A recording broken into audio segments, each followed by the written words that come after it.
अखिलेश यादव विधानसभा seat छोड़ेंगे, अब दिल्ली की राजनीति करेंगे। 36 सांसदों से मीटिंग के बाद किया ऐलान। कन्नौज से सांसद का चुनाव जीतने के बाद अखिलेश यादव ने अपनी विधानसभा करहल को छोड़ने का निर्णय लिया है। इसकी घोषणा उन्होंने सांसदों से मीटिंग के बाद शनिवार को लखनऊ में की। यानी अब अखिलेश यादव दिल्ली की राजनीति करेंगे। अखिलेश ने 2022 में मैनपुरी की करहल विधानसभा सीट से चुनाव लड़ा था। जीत के बाद आजमगढ़ के सांसद पद से उन्होंने इस्तीफा दे दिया था। आजमगढ़ में उपचुनाव हुए, उसमें भाजपा के दिनेश लाल यादव निरहुआ ने जीत दर्ज की थी। अखिलेश ने सपा के सभी जीते हुए सांसदों को शनिवार को लखनऊ बुलाया।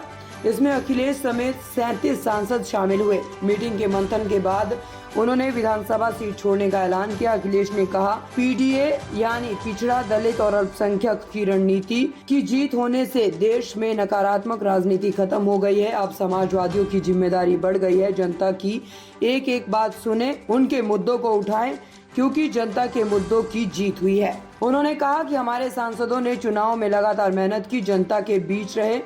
यही वजह रही है कि सपा ने सबसे ज्यादा सीटों पर जीत दर्ज की है। सरकार और प्रशासन पर तंज कसते हुए अखिलेश यादव ने कहा, हमारे एक सांसद वह हैं जिन्हें जीत का सर्टिफिकेट मिला, दूसरे वो है जिन्हें भाजपा की धांधली की वजह से सर्टिफिकेट नहीं मिल पाया। हम दोनों सांसदों को बधाई देते हैं।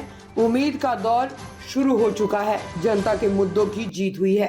जो लगातार उन्होंने क्षेत्र में रहकर के मेहनत की, परिश्रम किया, इतनी भीषण गर्मी में, तपती हुई दोपहरी में, सुबह से लेकर के रात तक इतने आगे मत कर, थोड़ा नीचे, लगातार मेहनत करने का परिणाम ये है। और जो उन्होंने जनता के मुद्दे जनता के बीच में रखे, उसका परिणाम है कि आज समाजवादी पार्टी और इंडिया अलायंस सबसे ज्यादा सीटें जीत करके आया है। जहां इंडिया अलायंस और पीडीए की रणनीति की जीत हुई है, वहीं समाजवादी पार्टी देश के तीसरे नंबर की पार्टी बन गई है। जहां पार्टी को इतना बड़े पैमाने पर जनता का समर्थन मिला है, वहीं समाजवादियों की जिम्मेदारी बढ़ गई है। जनता की एक एक बात, जनता की समस्याओं का उठाना, उनके हित में अपनी बात रखना।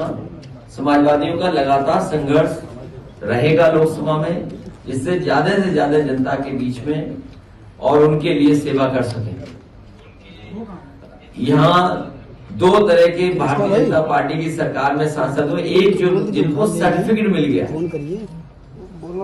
2024 के चुनाव में, हमारे साथ यहाँ वो लोग हैं जिन्हें सर्टिफिकेट मिल गया, और दूसरी तरफ बहुत सारे ऐसे साथी हैं बीजेपी की सरकार में जिन्हें सर्टिफिकेट नहीं मिल पाया, उनकी धांधली की वजह से। हम दोनों सांसदों को बहुत बहुत बधाई देते हैं। नकारात्मक राजनीति खत्म हुई है, सकारात्मक राजनीति का दौर शुरू हुआ है। जनता के मुद्दों की जीत हुई है। वहीं समाजवादी पार्टी देश के तीसरे नंबर की पार्टी बन गई है। जहां पार्टी को इतना बड़े पैमाने पर जनता का समर्थन मिला है, वहीं समाजवादियों की जिम्मेदारी बढ़ गई है। जनता की एक एक बात, जनता की समस्याओं का उठाना, उनके हित में अपनी बात रखना। समाजवादियों का लगातार संघर्ष रहेगा लोकसभा में, जिससे ज्यादा से ज्यादा जनता के बीच में और उनके लिए सेवा कर सकें। यहाँ दो तरह के भारतीय जनता पार्टी की सरकार में सांसद हुए। एक जो जिनको सर्टिफिकेट मिल गया है 2024 के चुनाव में, हमारे साथ यहाँ वो लोग हैं जिन्हें सर्टिफिकेट मिल गया, और दूसरी तरफ बहुत सारे ऐसे साथी हैं बीजेपी की सरकार में जिन्हें सर्टिफिकेट नहीं मिल पाया, उनकी धांधली की वजह से। हम दोनों सांसदों को बहुत बहुत बधाई देते हैं।